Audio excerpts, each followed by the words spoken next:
This is your MH204 syllabus review. You can find this syllabus in the module. I just want to go over the highlights here.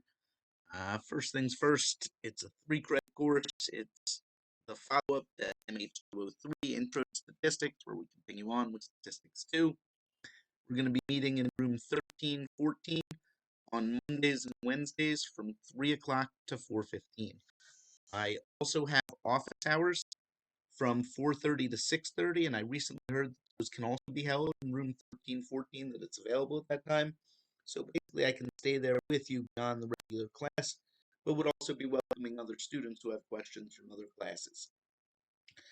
The way that I've organized the class this semester is using the online materials as well as in-person learning. So the online materials is mostly for the homework. Basically, we're going to be using the same book we did before, just different chapters. And while I list both calculators, really the TI-83 or something like that is necessary for this course. I do have ones that I believe you can check out from the library, or if not, I have a personal one that I can loan you based on how few students there are in this class.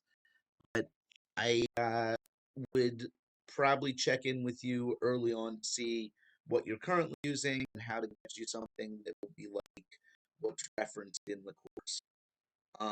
The book is an ebook that you have access to.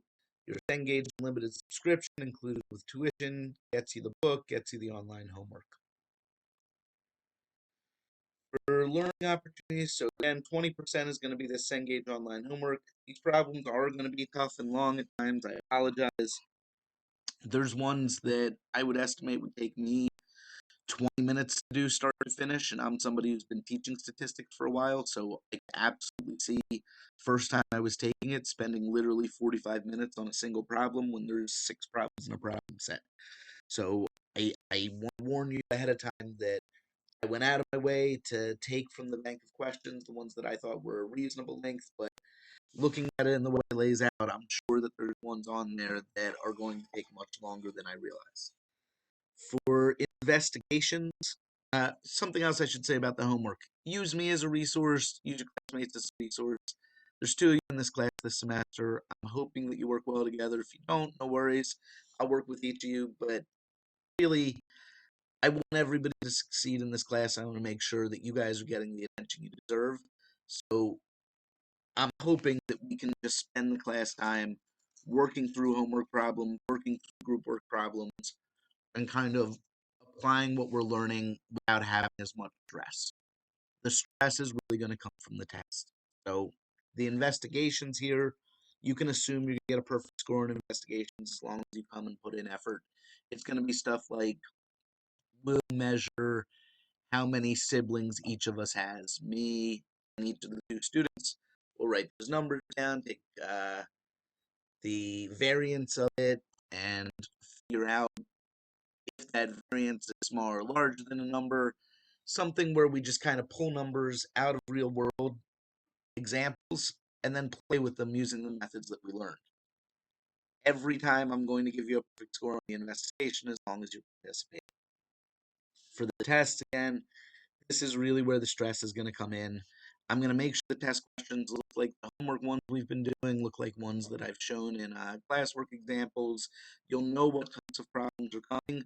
You can have whatever notes you want with you as far as formulas, example problems, stuff like that. You need to actually perform it on the test at the time allotted. So the 4 tests will be in-person tests taken on the dates that are listed in the syllabus, where you'll be graded based on correctness of answers. The final exam is also going to be an in-person final exam, going over everything. In the past, I've usually used multiple choice on the final exam, while the original tests are free answer. I don't know what I'm going to do with you guys' final exam. It's honestly going to depend a little on how the class has gone up to that point.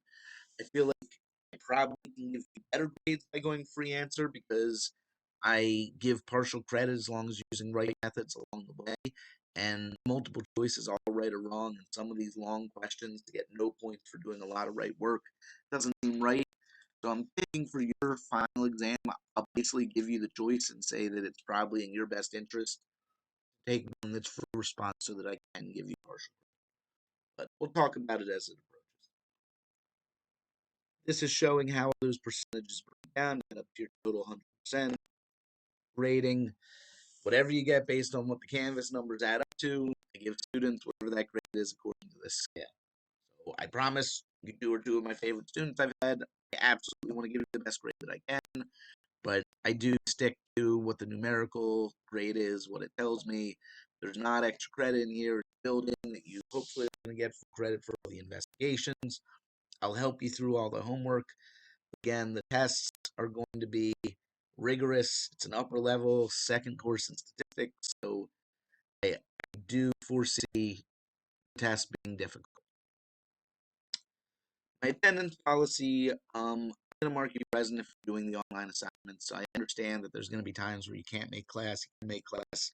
I'll obviously be lonely if either of you miss, because we don't have a lot of people in this section, but we'll make do, we'll figure it out. If you miss, you'll miss the group work investigation, where I'll just ask you to do it on your own and give you the same sheet that we did in class, but instead of having me there to guide you through it, I'll have you try it on your own. And then I can help you through what went wrong. But basically, being there in class is going to be helpful. You're going to get individual attention on some very difficult math topics. I completely understand if there's things that come up that don't allow you to be there. I can absolutely work with you when those situations arise. I do need you to take all the tests on campus in person. If you can't make a specific test day, please email me as soon as possible to let me know why. And then we can figure out a time when we can take either an alternate version of the same test at the testing center or that same version of the test later that day if I haven't given it back. The bottom of this has our schedule all laid out. So things are changing slightly just based on this investigations being in class versus them being virtual.